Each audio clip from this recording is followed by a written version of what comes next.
All right, everybody, welcome to another live developer interview chat here on Game Wisdom, where we examine the art and science of games.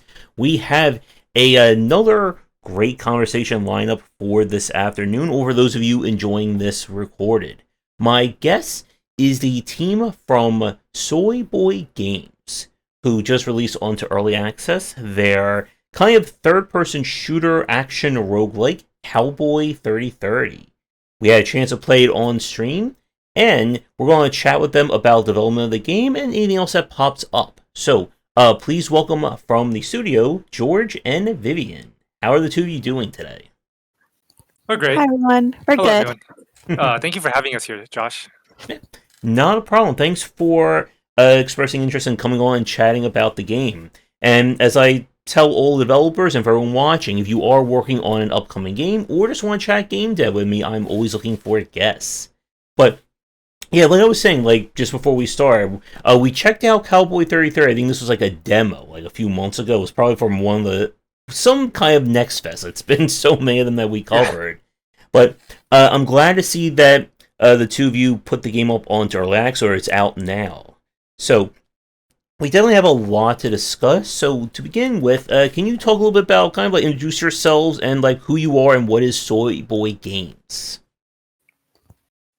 All right, so we're a husband and wife dev team, and the reason we went with Soyboy Games is because Soyboy is originally an insult online, but we kind of wanted to, like take back the word and make it into something silly, and then make people think that this company, like, we don't take ourselves too seriously. It's about having fun, and whenever people hear our name, they always just laugh and say, "Oh, that's a dumb name," but then they get humor out of it, which is the goal, just to make people happy. And our main interest has always been roguelike. So everything that we make is always going to have procedural regeneration, and we're always going to prioritize co-op and replayability. Mm-hmm. And how long have the two of you been working at or kind of doing Soyboy Games for?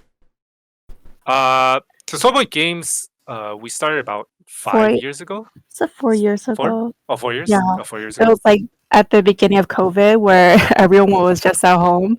So we played a lot of games, and then we decided to start making our own games. So Cowboy 33 is our second title. Great. Oh, I'm hearing some audio feedback. I'm not sure if the... Oh, sorry. Can you mute me, Myth? Okay. Is Is it okay now? Yeah, that's better. Okay. Yeah, that's fine. Yeah, and I've heard from a lot of like smaller developers and first timers that kind of like got started like right around the time of COVID when everyone was stuck inside and needed something to do. Yeah. It was good times. Had a lot of time to play games and develop it. So yeah. Is Cowboy 3030 kind of like your first official game for the series, or you worked on like smaller projects under the Soyboy brand?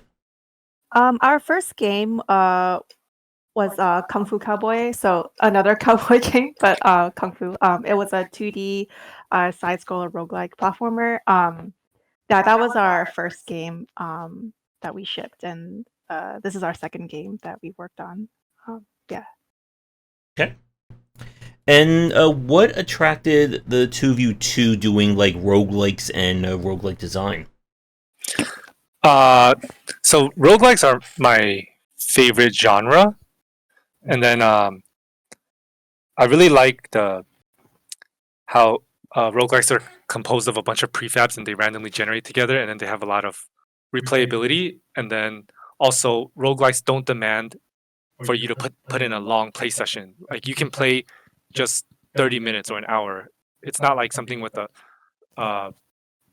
with like a big story, because the type of gamer I am, I don't really want to see story or any of that stuff. So I felt like in order for me to try to make the best game I can make, it would have to be something that I like myself. And then build synergies, all these types of things. Experiencing the first time you play the game, you don't do very well, but it's slowly you learn the mechanics and the systems and the synergies of the game, and then you do better. that feeling is my favorite feeling in a game. And then also, my other than roguelike, my other favorite genre is I guess it would be Souls-like. So that's why we try to. Our game's not quite. It doesn't really have that much Souls-like aspects, but the way that you dodge and you kind of move more clunky and are encouraged to move back and forth rather than sprint around in a circle. That part was inspired by a little bit by Souls-like, like loosely inspired.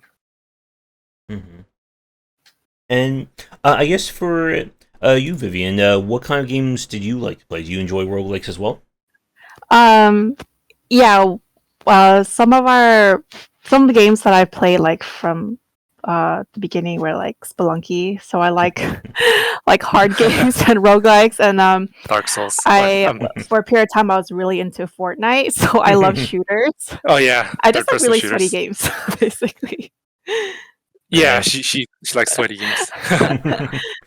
Well, shooter and roguelike are definitely a really solid combination. Again, like for the people watching, you know that we have played quite a bit of both, and I have certainly talked about their designs a whole lot. I guess from what I was when I was playing Cowboy 3030, both the demo and last week, it definitely like reminded me a little bit of kind of like Returnal, and kind of like when it gets to kind of like the bullet hell dodging, or kind of like the bullet pattern focus when you're like being surrounded from enemies from all sides. Did the two of you play that one by any chance? Yeah, we played a little bit that played one. a little bit of Returnal. Of those like shooter roguelikes, the one that we played the most was Gunfire Reborn. But I can see there are a lot of similarities, I think, to Returnal. I think the major differences is just they put more of their focus in the environment, and then we put a little bit less of our focus in the environment and more of it in the build variety. And then our combat is not really like you're not really mobile. It's more about like weaving really closely in between individual bullets, and then in their games more bullets fly throughout the screen, but in our game the enemies they calculate based on your previous move pattern where you're gonna go. So when they shoot the bullets at where you're going. So each individual bullet's a little harder to dodge, but because of that, we don't have to put as many bullets on the screen. So we're kind of like a bullet hell with a little bit fewer bullets than typical bullet hells. Yeah, and yeah, let's see. On Adreno chat also mentioned like about was asking about being inspired by Gunfire, and yeah, like Gunfire, RoboQuest, like pick any kind of roguelike shooter, and there is a very strong possibility that we played it here on stream. And one of the things I found interesting about Cowboy is kind of like how, as you said, like it's not so much in terms like the variants of Cowboy is not so much built on finding like wildly different weapons each run, but kind of like what each character has in terms of their build and their different abilities. So, like as an example, and in the record version, I'll probably show some footage of this here. Like the shotgun character, like they can see the actual like patterns or the bullet patterns on the crosshair, so you can actually see where bullets are going to end up when you're firing. While another character gets, I think the woman, she gets the kind of like bullet drops that lets her refill her ammo faster. And there's definitely more slots, obviously, on the character select screen for different characters to come later on. In terms of like building like the character designs or kind of like the general gameplay loop of Cowboy, how did the two of you kind of settle on like that front of the game? Yeah, so I would say throughout our early access roadmap, the most important priority to us is actually just what you just mentioned, is the character variety. The way the way we came up with the concept is like every character is a chance for the player to feel like they're playing a new game, or at least a mini game within a game. So for example, Terry, we wanted to make him a shotgunner, but we didn't want to make him a typical shotgunner. One, because if we just made him a typical shotgunner, we wouldn't be able to compete with all the games that are out there that are very crisp and like they have AAA graphics and are really established. So we had to give them a different kind of gimmick. And also in our game, it's hard to play the game if you go really close to the enemies because of the bullet hell nature. you need to have some distance away from the enemy so you can jump over them or have time to react. Mhm. So then, if the player just wanted to go up close, they would have a really hard time with Terry. So that's why we came up with that the spread pattern prediction, so the enemy can stay the player can stay a little further back and just line up the silhouette. And then it ended up being a pretty fun puzzle game within the game. And then after that, then the buff ideas came in, like oh, let's make a buff for builds where you land 3 more pellets, or let's make a buff specifically that goes for guns like the slug shotgun, which shoots fewer bullets, or um another one where the headshot hitbox and the body shot hitbox get reversed. Mhm. All those things came out of the gimmick that we designed for the character. And then the guns, we just we had to make sure that they suit the buffs and the gimmick that the characters have. And then so for example, the next character that we're going to release, he's going to be a demolition specialist. So, and he'll do stuff that has to do with explosions and fire.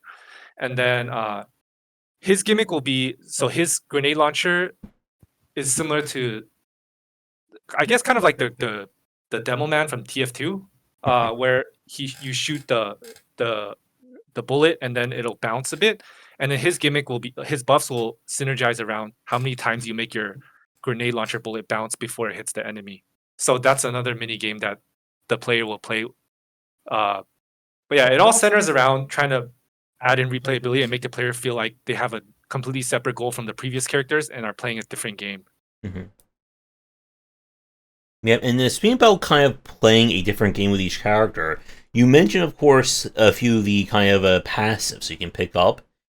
With like building the passive tree for each character, what was kind of like the two of you, like your concepts for like what perks, what buffs you want to put on there? Because for people watching who haven't played the game yet, you have a kind of mix of like very generalized perks, like plus damage, plus reload, plus movement speed, and then you have some that are kind of more like build-defining perks. Yeah, so our process all started with whatever the gimmick was of the character was, and then whatever their active abilities were, and then all the buffs on that skill grid have to do with stuff that synergizes with the player kind of expressing the personality of the character in a way that's different from the other characters. And then also another goal of ours, I forgot where I learned this from. I learned this a long time ago when I started game dev, but I heard someone say that to make a build fun in a run, you want to take a convoluted path to either increasing your survivability or increasing damage. If you have too many buffs that are just stat boosts, like more damage or more health, it gets boring. So then with these little mini games and the little gimmicks every character has, we try to think of what's the most convoluted path we can take for the player to synergize differently, I guess. One example is on Carrie, who's our sniper. A lot of her snipers only have 2 bullets per clip, and then she has a buff called Big Bullet, which buffs the first shot of her clip, and then she has one called Last Bullet, which buffs the last shot of her clip. And then there's also a way for her to reduce her clip size so that she only has 1 bullet per clip. And then as a result, that synergizes. So every time you shoot, you'll trigger the Big Bullet buff and the Last Bullet buff. So that's an example of like a convoluted path that to getting stronger that has to do with specifically with the character. Mm-hmm.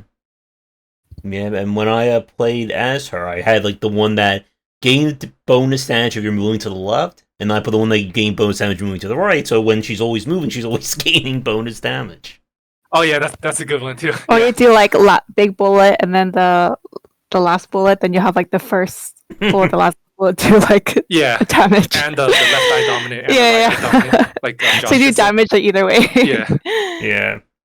And like that kind of stuff is always like fun in any kind of like run-based game where you have like these like just like very like spiky bonuses that you think, well, you know, one of these sounds cool, but then I get like 3 or 4 of them, and then it just turns into like this like crazy deal of damage. With the shotgunner, I took the shotguns, like the shotgun sniper. It was the box sniper, and I combined that with the hitbox swap. So basically, my whole strategy is pull the enemy close, and then I just crit them while shooting them in the body for headshot damage. Yeah. What one crazy thing that so some of our the people on our Discord who bought the game and are playing it, one of them sent us a video where he got you know that Terry, he has that generic gray buff. Well, not generic, but one of his weaker buffs that increases the amount of pellets you have. Mhm. He got it up to 200%, and then he used the sawed-off shotgun, and then I don't know how many. His screen looked like a beehive, but basically he had like at least 15 pellets per shot, and then he killed the second boss in like 4 hits. Yeah. So we totally did not expect that, and then we were asking them if it's overpowered, but they were saying, our community was saying that, oh no, we had to earn the overpoweredness, and then like that's what they liked. Like you can't just play your first game and be that overpowered. They had to Like to discover discover broken builds, and that's like the fun part of our game. So we were really happy that people discovered stuff that like we had no idea. Yeah. Yeah, and that, like, to that point, that's always one of like the trickier aspects when we look at kind of roguelike and roguelike design. I remember when I interviewed Emmett McMillan from The Binding of Isaac. Oh yeah. And like one of my favorite things from him he said was like, I don't care about balancing like 800 different items. I'm not gonna sit here and figure that out. You just like figure out like the craziest things, and we'll just like let that go in this game. And yeah, I like that. It is like, I think, a very like tough line to walk as a developer, because I know some developers like to keep things very kind of like straightforward, very streamlined, so it becomes easier to balance and build content around. But then on the other side, it then becomes harder, I think, to make the game more interesting if you tell the player, oh, you can use this and this together, we won't allow it because it's too much power. But then, of course, you kind of want the player to figure this stuff out. And I guess that takes me to like kind of the next question for both of you. In terms of like kind of the difficulty of Cowboy 3030, what were you kind of aiming for? What are you going to be aiming for throughout early access in terms of like kind of how hard you want the base game to be for people? Yes, so originally we wanted the game to be substantially hard. Yeah. But then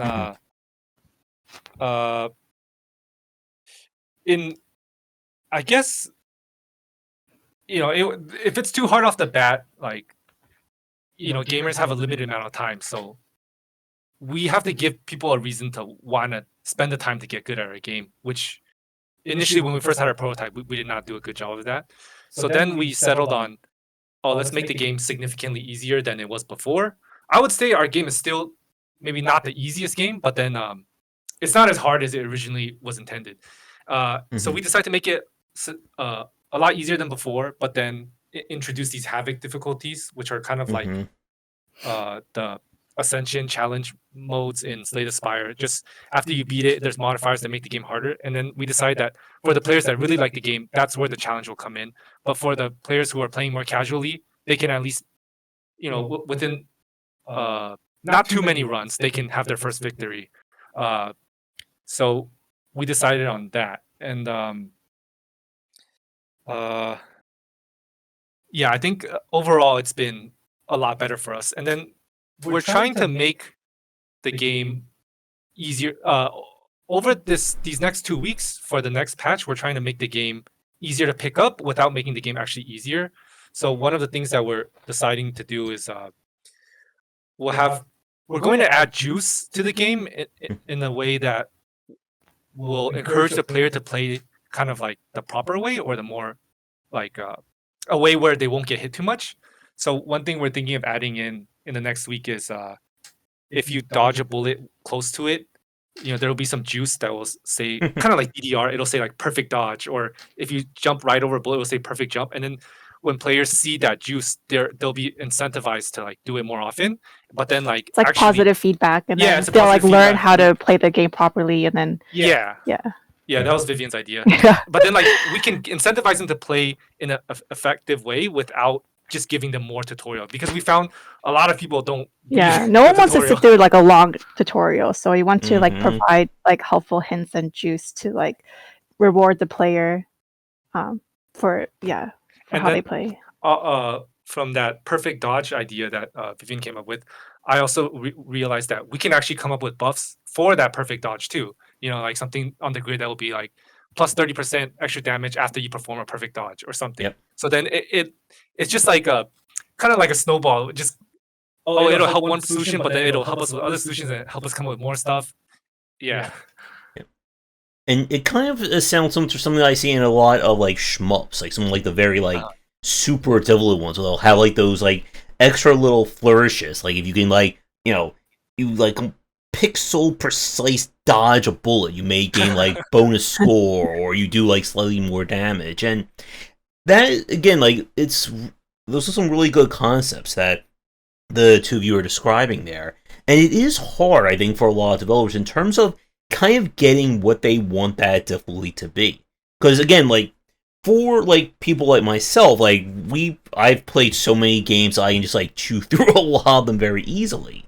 But if you chase that crowd too much, then you kind of alienate people who aren't, the super pro level players. And like when we play Cowboy 3030, like so far I don't think I've lost a run yet. But again, you're talking to someone who's played every action roguelike like under the sun. And it is hard to kind of get that balance of straight. And as you're describing like the kind of like ascension difficulties from like say the Spire, that I always think is like a great way to kind of like have your cake and eat it too. Because you want people to play and beat your game. You want them to at least get through a run and feel like they've accomplished something. And then for the people who want, more and more and more, then you have, this entire like menu of pain that they can go up. Yeah. And with kind of, I guess, like, trying to think how I want to phrase, like, with the difficulty of thank you, Mojo, and chat for that one. But with the difficulty of Cowboy 3030, one thing I want to ask you, in terms of the length of the run, for right now, for people listening to us live recorded, the game is set up around 3 biomes. Are you going to be adding more biomes through early access?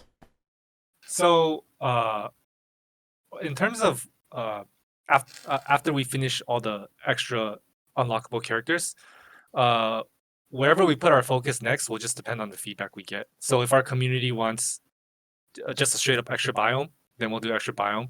Or the feedback we've been getting from a lot of people is they want more of those encounter rooms. So when if you don't kill the civilians, you'll see Willa in one of the towns. If you kill all the civilians, you'll get the outlaw path and you'll see Silas. So most of them want us to develop more of those encounters. So then later on we'll be adding stuff like if you side with Silas, if you're an outlaw, then Willa will have a boss fight with you, or she'll make all the civilians that pop out turn against you and shoot you. And then if you side with Willa, then Silas will. An idea that one of our community members gave us was Silas will do stuff like debuff your grid, or how you have those purple diamonds that buff the grid boosters that you put on top of your grid that further enhances the skills that you unlocked. One of our members had a good idea of like he could put something under that will debuff that section or something, or he can also break open some of the weapons chests so you can't use it. Stuff like that. But then right now, most of our community is telling us that they want us to make a lot of different encounters that lead to an extra boss fight, or maybe even like a hidden biome, but not like directly the 4th level. Something that is kind of like Spelunky. Like you have to use a secret to get there or something. So most likely that's what we're going to go with for the next few levels. And then for players who just want to get through it, that are more casual, or maybe they just want to win their first game, it'll just be those 3 levels. The more hardcore players, they could use the secrets to get to a 4th secret area or something. Mm-hmm. Yep, and again, like when you as you build your game around that, you can kind of judge like how hard you want to make it. Like if you're just adding in like a new area to like the common path, then you have to assume that's going to be for people who aren't going to be as skilled or more on the casual side. But if you're building, the super duper ultra difficult section, then you know that the people who are going to get there, they know how this game works, and they kind of expect a different experience at that point. Yeah, I think that's the goal with that.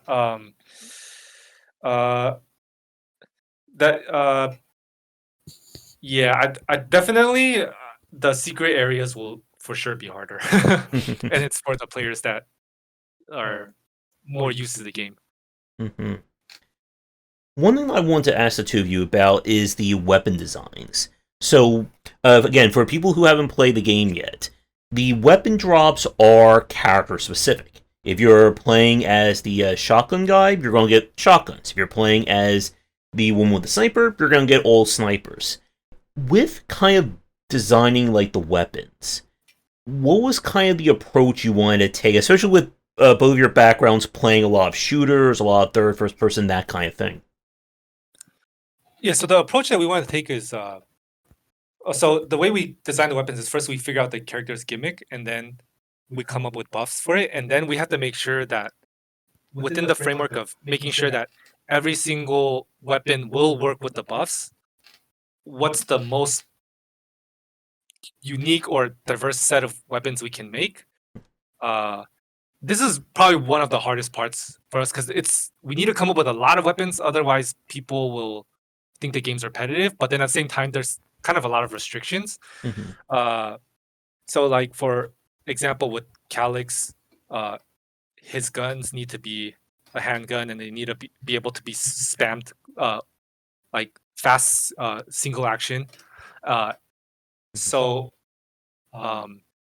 in the beginning, all we had was just a bunch of revolvers, and then everyone said that was repetitive. So then we came up with the poison pistol, the dart pistol, which you shoot the darts on the enemies, and then after a second, after you stop shooting for a second, they will all detonate at once. And I think over time, as we started coming up with more weapons, I think our creativity improved, and then it became easier to come up with more stuff, more variety. For carries, it was a little bit, I guess, I don't know why, maybe because she's a sniper or something, but it was easier for us to come up with more weapons like the electro bow, the tomahawk. They're more drastically different from her snipers. Yeah, but over time, it got easier to come up with more stuff. But any weapon we make, we just have to make sure that it fits within, it doesn't contradict the buffs assigned to that character. Yep, and from when we were playing this on stream, my friend was using the tomahawk. I think it was like the heavy sniper, the one that was kind of like not as damaging as a tomahawk, but it was basically a hit scan versus just the yellow one. What was that? Oh, the sniper? The yellow one, right? The yellow sniper. Yeah. But yeah, like with the shotgun, the second I got like the essentially just a sniper shotgun that was like gun for that entire run. Yeah, it's basically like a shotgun that you could use at long range, because you could see you could predict where the spread is going to go. That actually brings up a point. I actually mentioned this on the stream, was I wasn't sure if this was a bug or just a feature. But at some point while I was using that gun, it came up with like a second shot. Like actually shoot like two different bullets at the same time, or two different shot patterns. I don't know if that was like by design, or did it something like mess up, or did I do something that was like shooting like two bullets at once? Which gun was it? The box sniper. Box sniper? It would fire twice at once? Oh, is it the slug one? No, he's talking about the one that you start with. The kind of like sniper shotgun. That's the slug one. Okay, yeah. Wait. Oh, the one that has like one bullet on it, right? Or one bullet. Oh yeah, so I think either you got the modifier of +1 extra pellet, or you got or in the progression grid, you got enough extra pellets that it increased it by an extra one. One of our players, he sent us a video where that slug shotgun is basically like a sniper shotgun, right? he got the modifier for 1 extra pellet, and then he got 200% extra pellets on the grid. So he ended up having 4. and then one of the shots he got the RNG to have 3 of them on the same spot. And then it was crazy. Like he killed the boss so fast, and he was just so happy. Like because I think the main thing to why he didn't think it was OP is because he had to understand the game and earn it, like build into it. Because you don't just start off already having that, in the first area. Yeah. And in keeping with kind of like the variety, with like the different weapons, like I guess how are, like, again, like the game being early access is still going to be developed, but how are you going to, or will you be looking at things in terms of, like, I guess, different builds for each character? Like maybe one build using the laser shotgun versus one build that could be the tomahawk for the sniper. Yeah, so right now, I guess the most drastic example of that would be on Terry, the shotgunner. He has one buff called United Pellets, which you'll do more damage if you land 3 or more pellets in one shot. And then he has one called what was that red one called again? The one you're talking about, but I don't remember the name. Yeah. It's the one where if you land less than 3 pellets, he'll do more damage. So that one's specifically designed for the slug. And then so which one you'll get depends on your build. Or some players, they can either maximize just for one, or they can get both just in case they pick up different guns. But then what's really funny about that is the guy that I told you about who got the slug shotgun to have 4 pellets.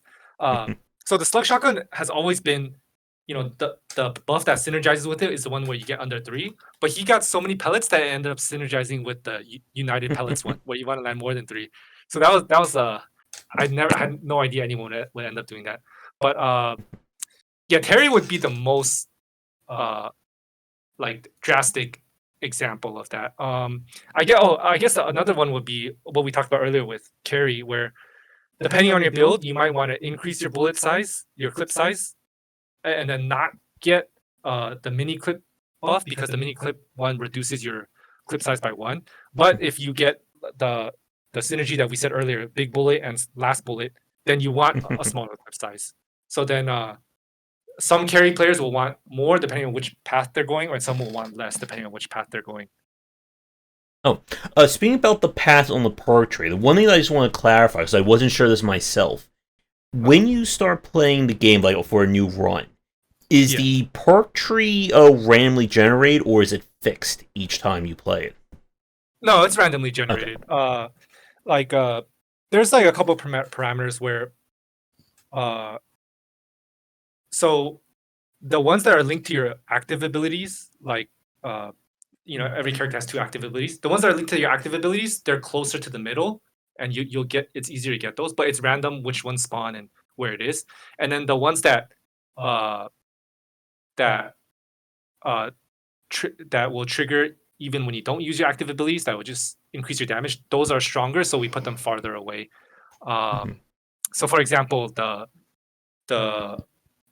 buff that increases your damage the closer you are to the enemy, that's not specifically related to one ability, so that's a stronger one. It's farther out. Okay. Speaking about kind of like difficulty, there's one thing that I wanted to touch on that you mentioned earlier regarding enemy tracking. This is another aspect that I think is very challenging for a lot of these games, in terms of just how accurate, how well the enemy is at tracking. There are some games, obviously, where you can just circle strafe, until the cows come home, and the enemy will never hit you. And then there are some where, if you're not, micro adjusting yourself every second, you're just going to get slammed.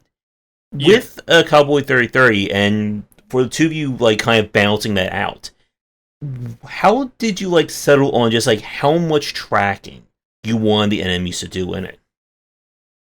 Yeah, so the main reason we actually decided to add all the tracking and have the enemy kind of calculate to shoot where you're going rather than, or where you've previously been rather than where you're currently standing, is because Like we've always liked bullet hells, but then most of people we asked, or a lot of our friends, like that liked shooters and like roguelikes, they didn't like bullet hells because they said like a lot of people who didn't like bullet hells, their reason was because the screen's just flooded with bullets and you can't really get a kind of pixel hunt.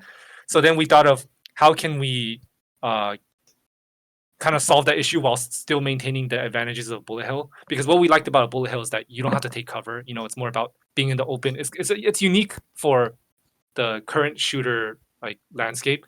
So that's why we decided to include a significant amount of tracking.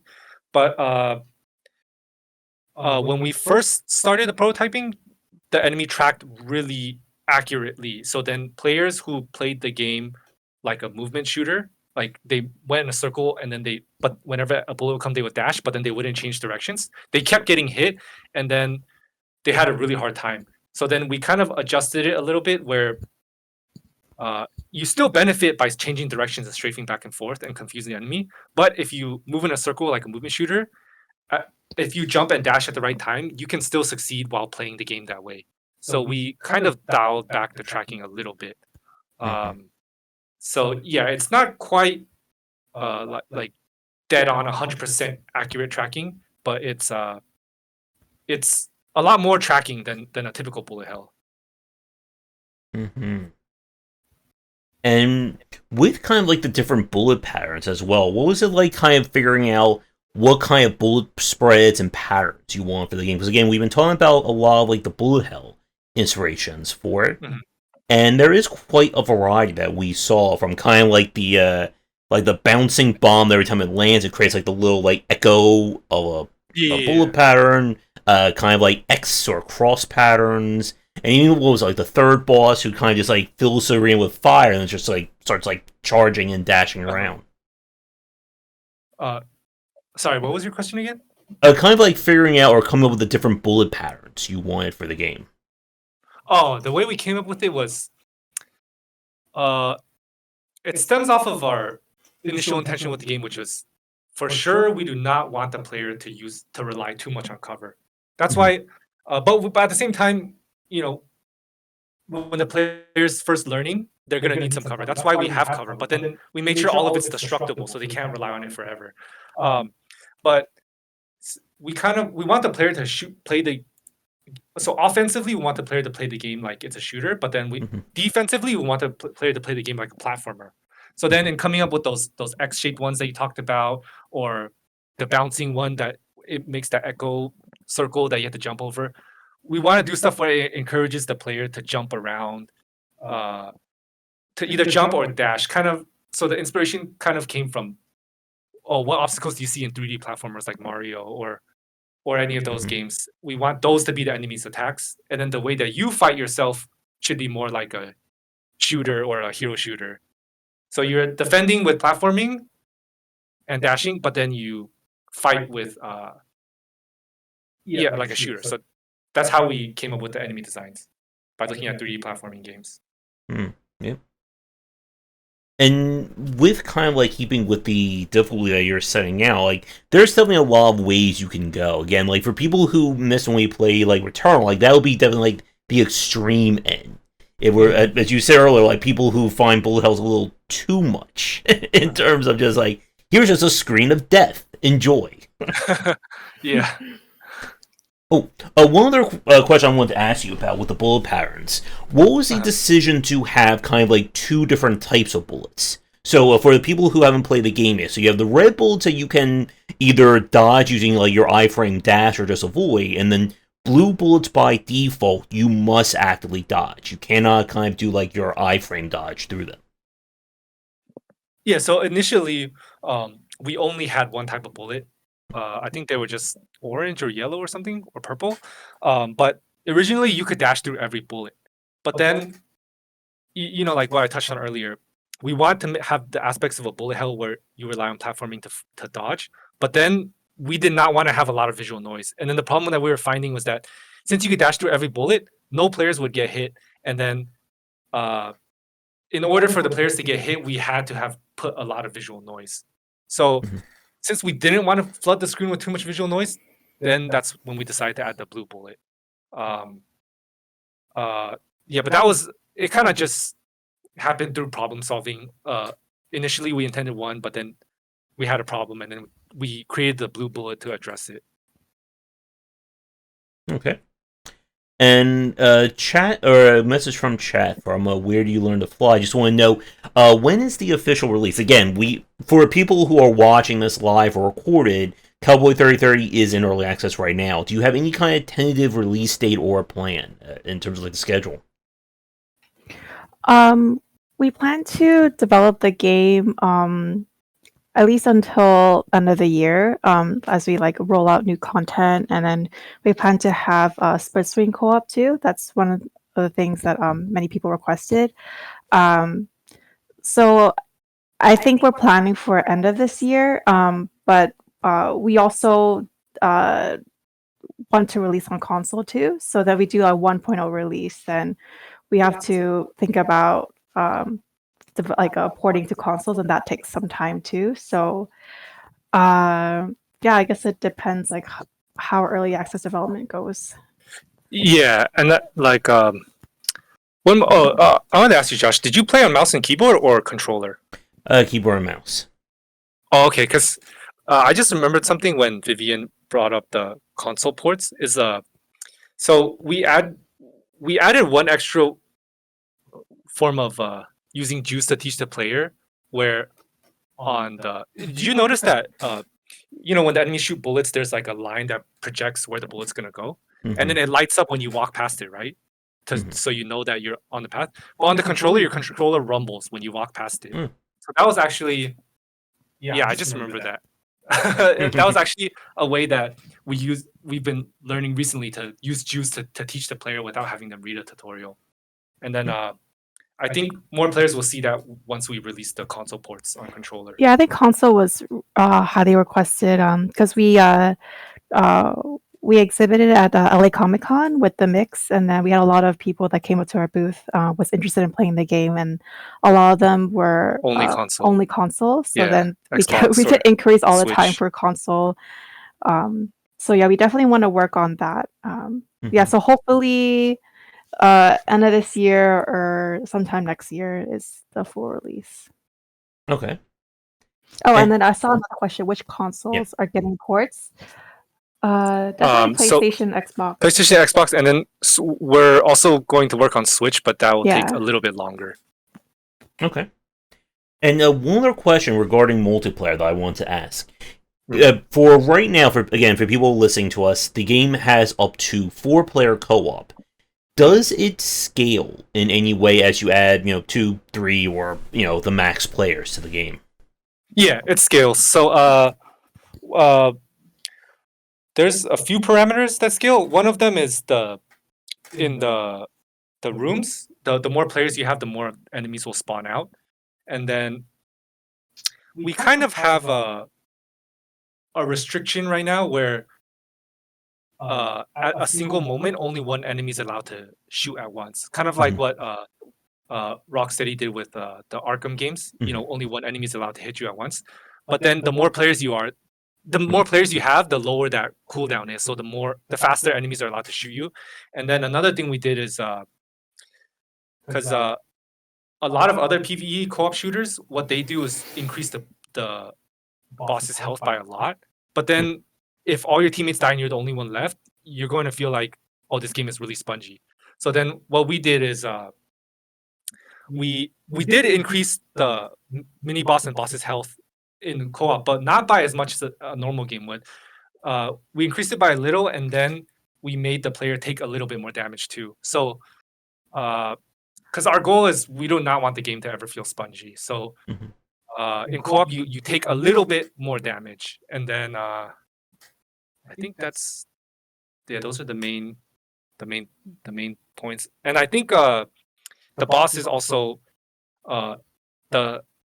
if you have more players, the stun duration when you stun the boss is a little bit scaled back by a little bit, so that you can't just choose have 4 players choose Calyx and just throw the stun grenade nonstop and just never have to fight the bosses properly. Most of the scaling is just, I think that's all the scaling. Yeah, and to Mojo and Chaya, getting that scaling right can always be difficult. Like some games just feel like fundamentally different when you just have like one or two other players on the team, and then it just feels like a completely different experience. Like Gunfire, I think, is a good example of that. Like in Gunfire, again, like for the people who've watched us play that, when you're solo, you are just kind of like terrified of like any enemy in that game one-shotting you. But then the second you get like one other person, one person just be like the rodeo clown and just go out and just like bait everything to attack them. Yeah, when I play that game with Vivian, I'm usually the tank and she's the marksman in the back. But in terms of that, I think one of the biggest things we noticed in terms of like how the player's behavior will change in co-op is uh here's an example. Like, Terry, he has the ability where he shocks enemies near him and then they take more damage. And then Carrie has the ability where she could put up the electro wall, and Yeah. if you shoot through it, it'll boost the damage. So sometimes we see some players, like one guy will go up in front, shock them with Terry, and then fall back, and then Carrie will put up the electro wall, so they'll trigger both of their like additional damage at the same time. hmm And let's see. Mine Gherkin in chat wanted to ask: will there be crossplay between a console and PC when the time comes? Um, Most likely not, because uh, I, I haven't really looked into like uh, hosting like a dedicated server to connect players. So Mhm. like, I don't really know much about it. So uh, I think most likely we wouldn't be able to pull that off for this game. Hopefully in our future games. And one other point that I wanted to like bring up that you mentioned a few minutes ago regarding kind of like the enemies having the rule of one enemy can shoot at one time at the player. Then I saw when you go up kind of like the first, I think it's like Havoc tier, Yeah, like that kind of like disables that or reduces it even further.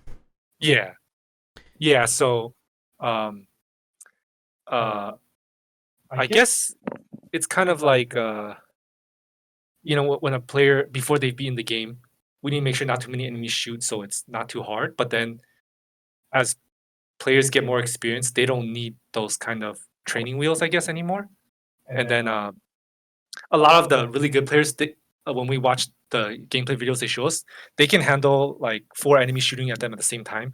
Because you know how like the bullets in our game, they have that line so you can see where it's gonna go. So uh, if the enemy shoots you from behind, you don't have to turn around to see the bullets to dodge. You can just see the line and then just look down at the ground and dodge without looking at the enemy. So because of that, like when players get more experience and do the havoc or ascension type runs, they can, when they get familiar with the game, they can actually handle like 5 enemies shooting at once. All right. And another point that I wanted to mention, because it's kind of funny that, because we were having this discussion on Saturday, kind of comparing Cowboy 3030 to Gunfire, and it's great that both of you are fans of that one as well. Yeah. And I wanted to ask, in terms of environmental variety, are you planning on adding in like more room types, more events, like something to kind of make each run feel a little bit more different in terms of, I guess, like going from room to room? Yeah, we have a NPC. We have one NPC we will release soon, maybe in 1 or 2 months. That is, he's like a robot that he's like kind of like has little. Sometimes he'll randomly show up and give you a chance to do certain mini games or whatever. He's kind of like a silly guy, but then these will randomly show up depending on what you did during your run, kind of like how it is in Spelunky, where if you did something in the previous area, something will happen later. He's an example of some of the encounters we will have, and then I also want to put in a demo we had some platforming rooms. Oh yeah, and then we took those out, but we want to add it back in because a lot of people liked they it. missed it, yeah. Yeah, it definitely adds more randomness instead of just like fighting, because we kind of want to break in between the fighting. Oh, and the buildings too. Yeah, we're planning to later on in the coming months. We're planning to make every building like you can interact with every building. You can go inside all of them, and then the enemies will in all the buildings, the enemies will. Sometimes the enemies will pop out of the buildings too, not just the bushes. And in terms of going into the buildings and them all being interactive, you'll go in there you might get some gold or some healing or some other. You might get some buff or something, and then those buildings, either it'll be when you're inside the building, you can only go in after you've cleared out the room, and then when you go in the building, it'll change to first person, or it'll be kind of like those old school arcade run and guns like Sunset Riders or Mm-hmm. kind of like Contra or the Simpsons beat 'em up game. Like you could go in the buildings, but then the camera doesn't follow your character in the building.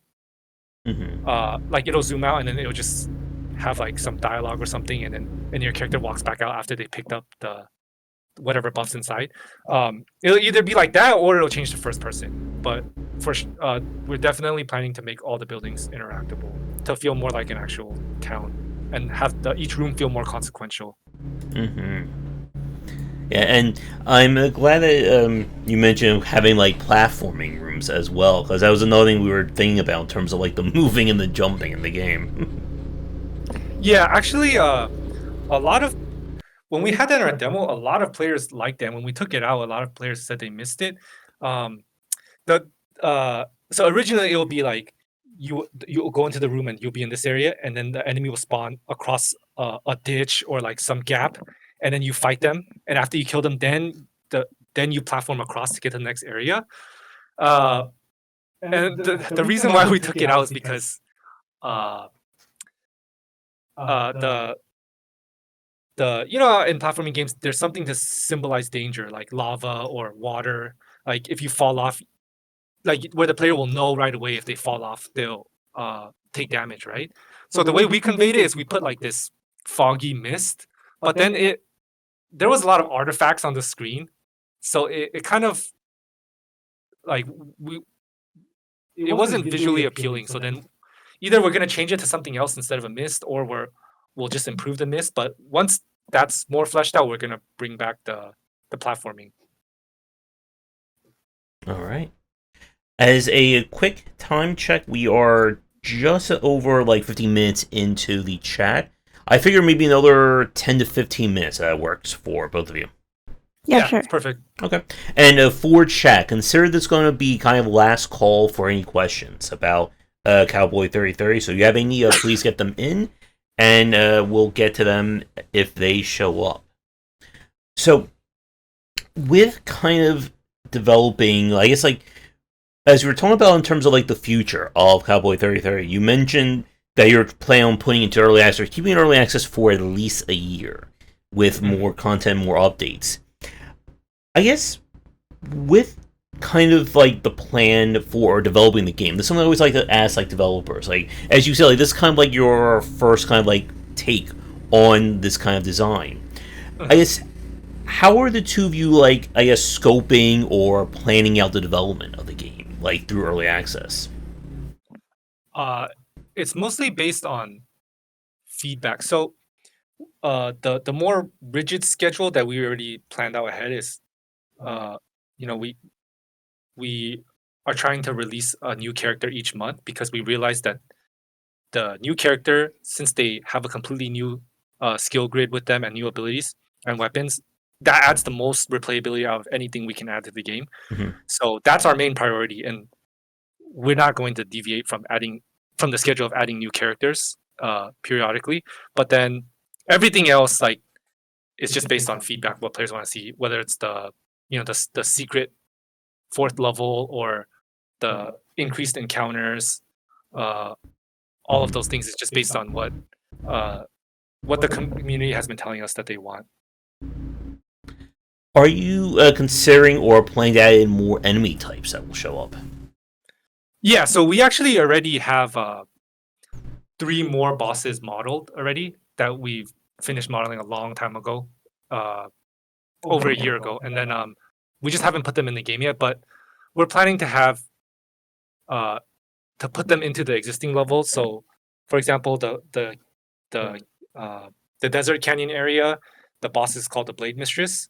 So when the game is done, randomly either she will spawn to fight you or the other boss will spawn to fight you. And the same thing with the other 2 levels. It's there will be 2 bosses per level, but you won't see both of them in a run. It'll be random which one appears during that run to add variety.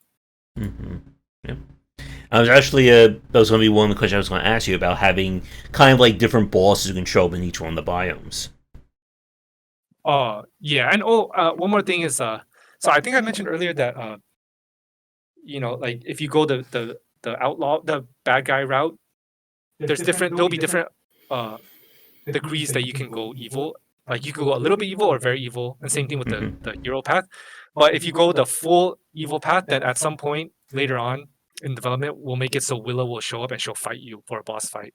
And then same thing for Silas. If you go to the big extreme of the hero path, then Silas will show up and fight you. But then like if you're just slightly evil or slightly good, then you won't get that boss fight. You'll get something else. All right. I'm trying to think if there's anything else design-wise. Anything about Cowboy 3030's development or the design that you've come up with that we didn't touch on yet? Let me see. I think one thing was probably Calix's directional reloader. You know, where you like do like a little DDR dance to like reload. Oh yeah. Well, I think yeah, that it's kind of interesting because I guess like a problem, but also it could be a good thing. Is like that we ran into with it is like most mouse and keyboard players don't like it, but then most controller players like it because it feels better on the controller.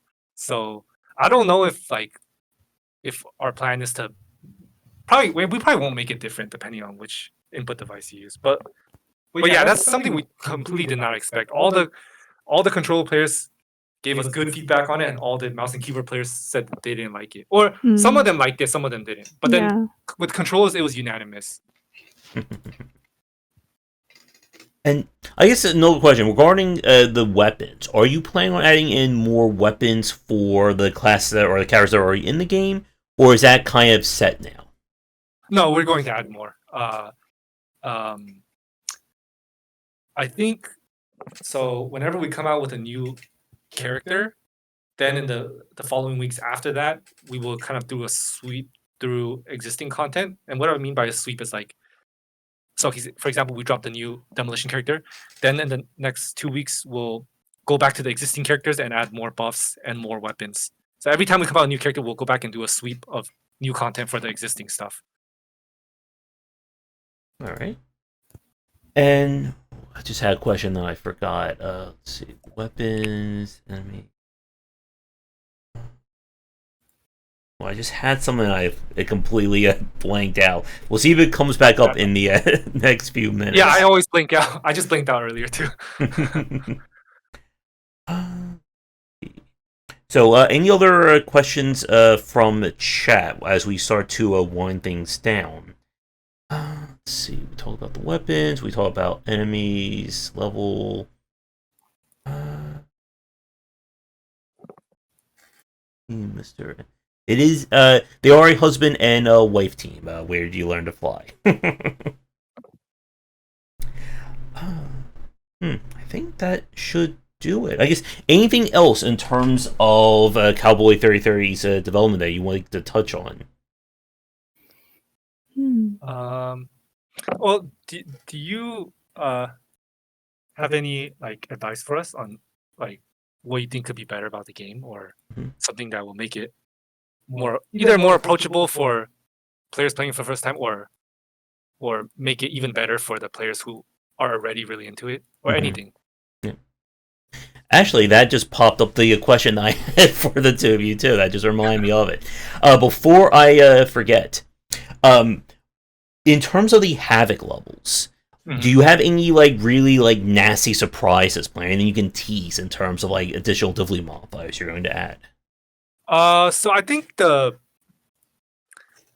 most difficult one, Well, the two biggest jumps I think is number 4, which is it reduces the time until the enemy shoots again, or the one where uh the the the cooldown when multiple enemies can shoot is reduced by a lot. That's like the that's where like the jumps start. I think usually what we're noticing from players, the first 1 or 2 havoc levels don't make the game that much harder. It's when you reach level 3 where it starts getting really hard. And then for sure the hardest one is number 5, which is you take double damage. Um, and then we're working on havoc level 6 to 10 right now.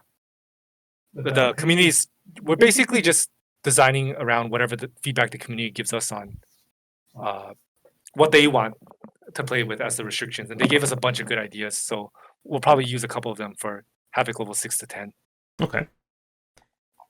All right, and then to your question for me, in terms of what I would, in terms of things I would see, one I think this is more nitpick than anything else. On the excuse me, on the perk tree, it's a little hard sometimes to see like which, like at the level 40% one, that color sometimes blends a little too much with like the color of the perks. So I was having a hard time kind of seeing like which outlines were where. Yeah. In terms of yep. Oh yeah, no, I was just noting it down.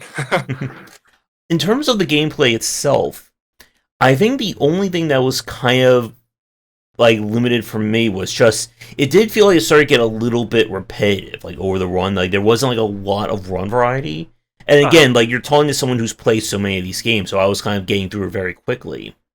Like I think like adding in more like the platforming challenges, more like room types that can show up in a run will help out in that front. With the new player side, again, like I saw you mentioned earlier, of course, people do not want to do the tutorial, and that's always going to be a tough point.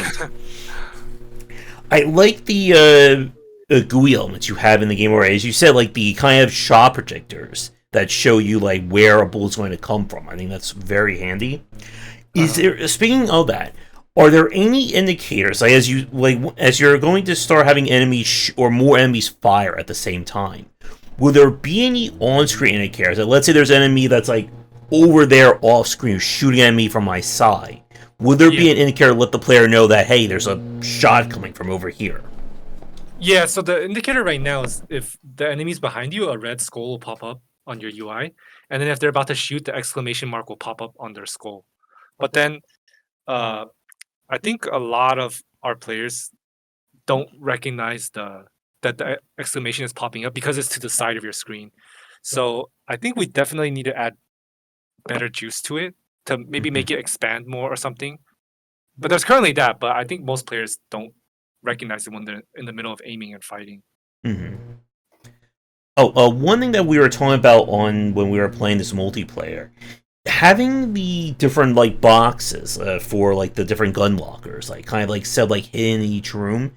Will there be any other kind of like hidden things or reasons to explore an arena after a fight is done? Yeah, that's a good point. I think that'll definitely make the rooms more consequential and add variety. What I'm thinking, what I'm what we have planned right now is the buildings. You'll be able to interact with them and go through them, and they'll do something different. And then the that NPC, that robot guy that I told you about earlier, that we're going to add, he's going to do certain things to give you an incentive to stay in the room and explore. One example is he'll sometimes leave these little piggy banks hidden in all the areas, and then if you shoot them, you'll get 10 gold or something. But it's just like if you want to ignore it, you can ignore it. But then if you happen to see it, then you could see it. Kind of like in Resident Evil 4. You know how they have those medallions randomly. I'm not sure if the new one has it because I only played the old one. But like they have those medallions that randomly hang that you can shoot. But then it's optional. You don't have to do it. Some of that stuff. And then we're kind of exploring with having different civilians show up other than just that guy that gives you money or health. And then after the room is over, there could be some small event where they interact with each other, and then after you clear out the room, it becomes kind of like a town where the civilians and the NPCs that you save, they will something will happen. We're not too sure yet, but definitely I think mid run encounters and variety is needed. Mhm. Will there be like different civilian types like at some point? Because right now you just have like the one guy's like just like running around the arena. Yeah. Are there any ideas have like different ones who may like either do things or interact with the world differently? Yeah, I think so we're planning on adding a few, but we're not sure what they are yet.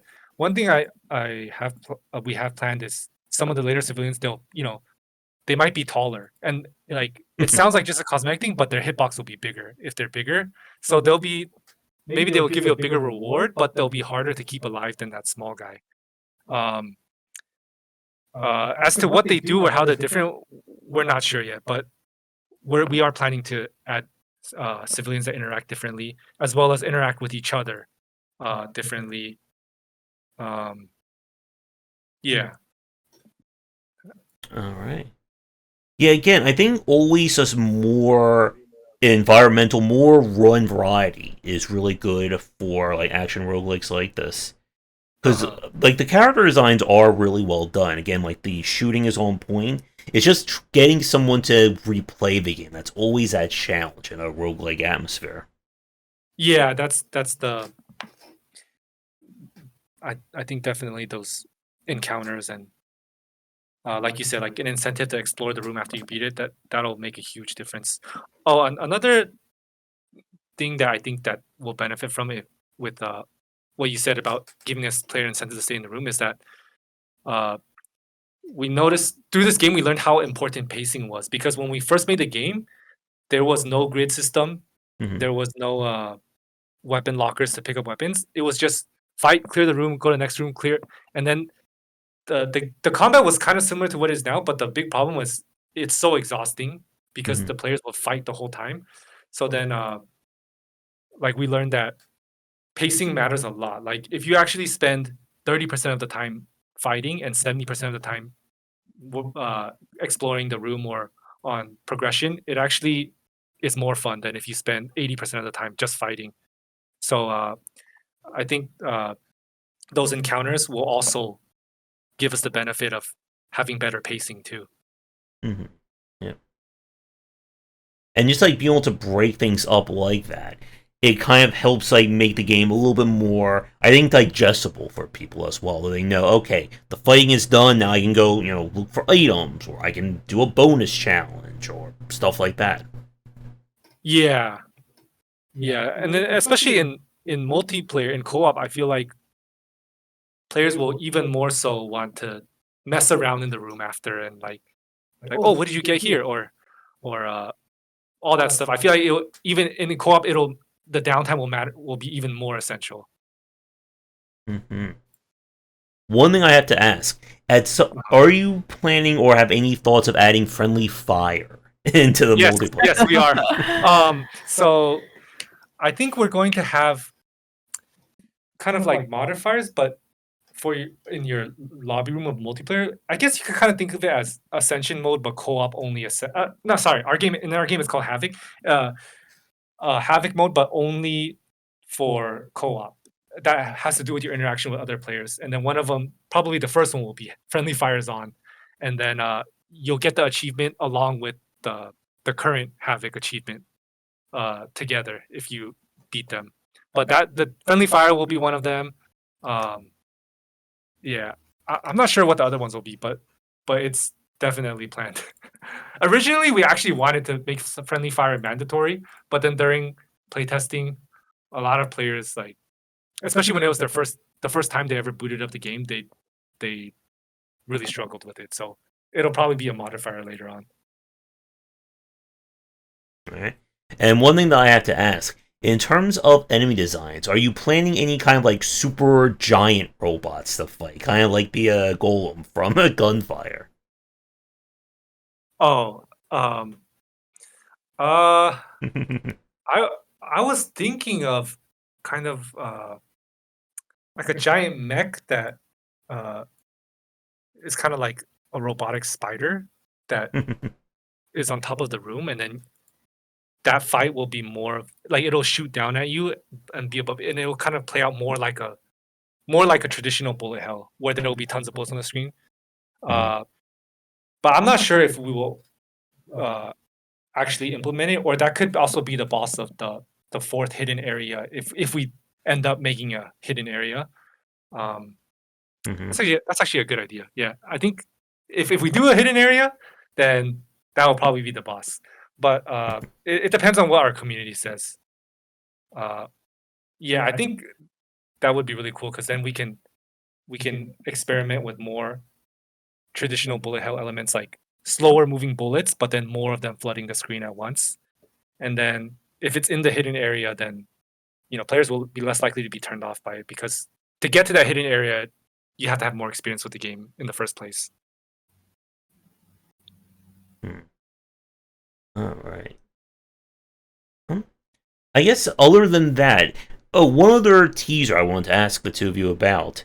Anything you can tease in terms of upcoming character designs, in terms of like cool or interesting powers or mechanics? Yeah, so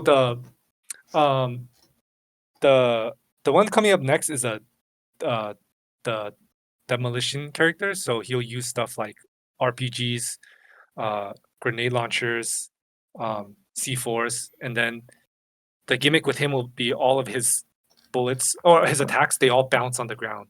And then some buffs that will appear on the grid will increase his damage every time it bounces. So your goal is not to shoot directly at the enemy's feet, but to make it bounce a few times before hitting the enemy. So that'll be the mini game within his game. And then the character after that we're planning out will be a character that specializes in automatic guns like Uzis or AKs. What's that called? Like a mini, like a Gatling gun. And then his abilities will have to do with stuff that does well with having a giant clip and then landing a bunch of shots. One thing we thought of for that character was that character might have a status effect that they could put on enemies where they set the enemy on fire, and then that's one of their abilities, and the other ability will be their bullets have knockback for 5 seconds, and then the way the fire status will work in our game will be if the enemies move when they're on fire, they'll take more damage. So then you set them on fire and then you use the knockback to make them move and do more damage. And then there might be a broken synergy with Terry with a shotgunner because if you set them on fire and he pulls them, they're gonna move a lot. So then we'll probably make it so if you do that combo, the damage will fall off over time. But then we don't want to stop players from doing it. We want it to work. But like those are the two characters that we have more drafted out right now. All right. So I think with that, we can wrap things up for our chat. So, excuse me. In terms of like social media, anything like that, anyone to mention for people to like follow the studio, follow the game, etc., etc. We have a Twitter, or it's called X now. So it's at Soyboy Games. And I'll include links to the game and the server page and to the Twitter down below. So, anything else? Anything else? Final thoughts or anything you'd like to say to the fans watching to take us out on? To all the people that are already a part of our community, we want to thank all of you because all of you help us design the game, and without you. It would not be possible for us to get to this point. Super helpful. Yeah, and to everyone else that's interested, we also have a Discord, and we're welcome to any feedback or just hearing from everybody. All right, sounds good. So, George and Vivian, thank you so much for hanging out with me this afternoon. Definitely best of luck with Cowboy 3030. And if the two of you are free in the future, we can certainly have you back on and kind of talk about like where the game is at in the next few months. Yeah, we would love to. Oh yeah, we would love that. Thanks for having us. Thank you, Josh. Not a problem. So, for everyone watching, we're in things here for our interview. Thank you for everyone who's tuned in live or recorded. If you're new, do the YouTubing stuff, buy all the copies of the book. As I said at the start, if you are a developer working on an upcoming game or just want to talk game design with me, please reach out. I am always looking for guests for this series. So with that said, everyone, come back for daily discussions on game design here and on game wisdom, where some of the art and science of games. And until our next chat, have a great rest of your night.